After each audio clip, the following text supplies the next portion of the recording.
ஸ்ரீ லக்ஷ்மி சகஸ்ரத்திலே 10வது ஸ்தபகமான ஐஸ்வர்ய ஸ்தபகம் சேவிக்கிறோம். அதற்கு முன்னால் சுவாமி நிகமாந்த மகாதேசிகனின் ஸ்ரீஸ்துதி ஸ்லோகம் சேவிக்கிறோம். ஆபன்னார்த்தி பிரசமன விதோ பத்த தீக்ஷஸ்ய விஷ்ணோ ஆச்சக்ஸ்யுத்வாம் பிரிய சகச்சரீம் ஐகமத்யோபபன்னாம் பிராதுர்பாவைர் அபிசமதனு பிராத்வமன்வீயசே த்வம் தூரோக்ஷிப்தைர் இவ மதுரதா துக்தராச்சேஸ்தரங்கை. ஸ்ரீ லக்ஷ்மி சகஸ்ரத்திலே 10வது ஸ்தபகமான ஐஸ்வர்ய ஸ்தபகம் சேவிக்கப் போகிறோம். விஸ்வஸ்ய ஜனனீமேவ விஸ்வஸ்ய சரணம் விருணே விஸ்வம்பர சமைஸ்வர்யாம் விதுர்யாம் பிரம்மவாதினக. விஸ்வஸ்ய ஜனனீமேவ விஸ்வஸ்ய சரணம் விருணே விஸ்வம்பர சமைஸ்வர்யாம் விதுர்யாம் பிரம்மவாதினக. அனுபாதிகம் அம்பதே முராரேः அவிசாதாரணம் ஆகுரீசி திருத்வம் ஸ்புடம் அத்ர நிதர்சனம் பிரதீமோ நனு மித்ரா வருணாதி தேவதாத்வம்.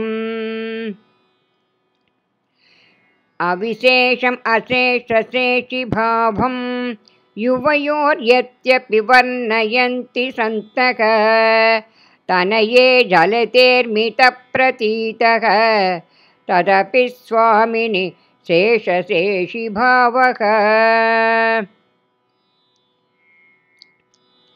துல்யேபி தேநாத விசேஷணத்வே व्यक्तं गुणातस्ति विशेष एषः प्रत्यक्तम् अब्धे तनये भवत्याः प्राज्ञा गुणानां च पराक्त्वम् आहुः.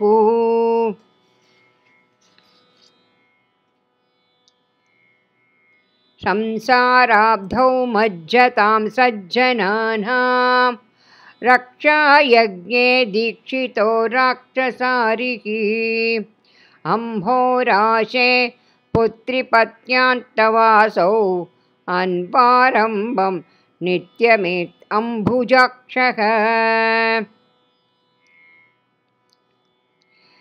अस्येषाने त्यागम् अस्तावदस्ताम् ऐश्वर्येऽस्मिन् अस्मत् अम्भत्वदीये जाकत्येव व्यासतातप्रणीतं श्लाघ्यं विष्णोः तत्पुराणं प्रमाणम्. जल्पाकास्ते जीवकोटिप्रवेशं स्वल्पप्रज्ञा ये रमे कल्पयन्ति विश्वं व्याप्तं विष्णुनाम्भत्वया चेति उक्तिस्तान् प्रत् उत्तरं शक्तिसूनोः. वेदोध्याने पारिजातायमानं श्रीसूक्तं तज्जायतां श्रेयसे नः पारे वाचां भासुरे तत्प्रभावे चक्षुष्मन्तो देविनैव येनैव सन्तः. दम्भत्योरिहयोर् अतीश्वरत्वं व्यासज्यसि स्थितमिति सङ्गतं मतं नः विश्वाम्बश्रुतिगरितं विहाय पत्नीं कर्तृत्वं क्रदुषन केवलस्य पुंसः.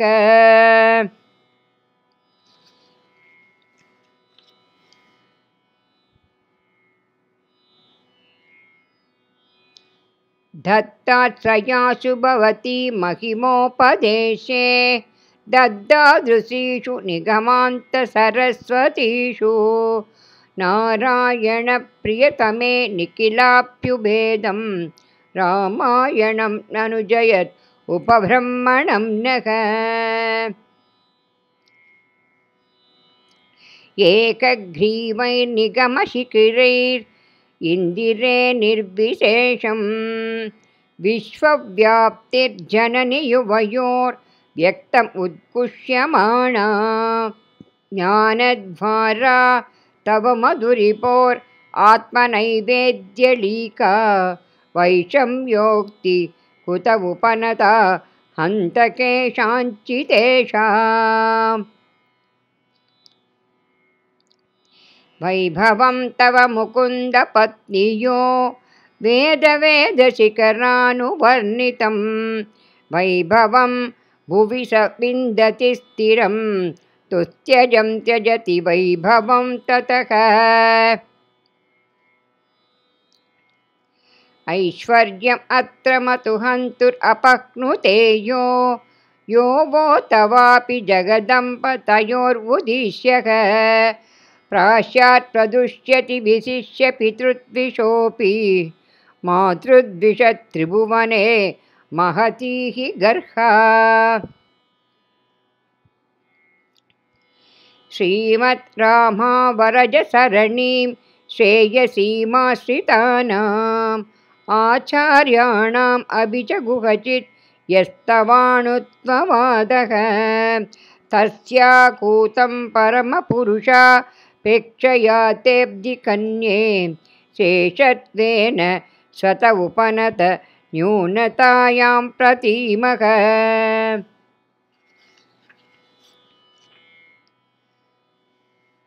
राजन्वन्ति जगौ जगन्ति निगमो त्वाभ्याम् उवाभ्याम् अपि द्वैराज्यं न गितावता प्रसजति क्षीराम्बुतेरात्मजे आज्ञावैष्णवसब्दभार्यजनेरधिष्ठानयुग्माश्रिताम् एकामेव हि देवतां सुमनस संसन्ति मीमांसकाः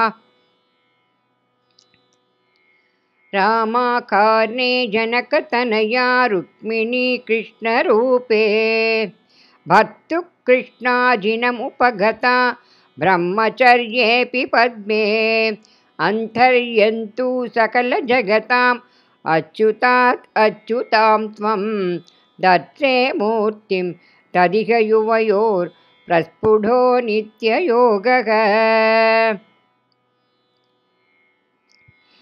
पदभ्यां भव्यायां कृतरुचिरमार्गं परिहरन् अकम्पं विश्रम्भं विततदक्षेदयमिति व्यवस्यन् गोप्तृत्वं व्यवरसत् उपायान्तरगतः भवत्या संश्लिष्टे भगवति निदत्यान्निजपरम्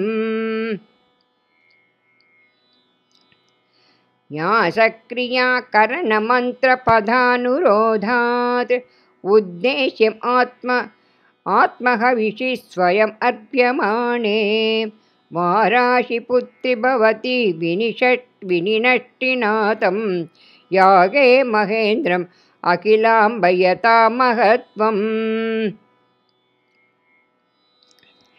इच्छार्जितबहुदेहाम् इन्द्रादिपदप्रतापलोकलवाम् ईशानां भुवनानाम् ईडीमहि नियतम् इन्दिने भवतीम् इच्छार्जितबहुदेहाम् इन्द्रादिपदप्रतापलोकलवाम् ईशानां भुवनानाम् ईडीमहि नियतम् इन्दिरे भवतीम् इति श्रीमद्वेङ्कटाद्रि विरचिते श्रीलक्ष्मीसहस्रे ऐश्वर्यस्तबकः।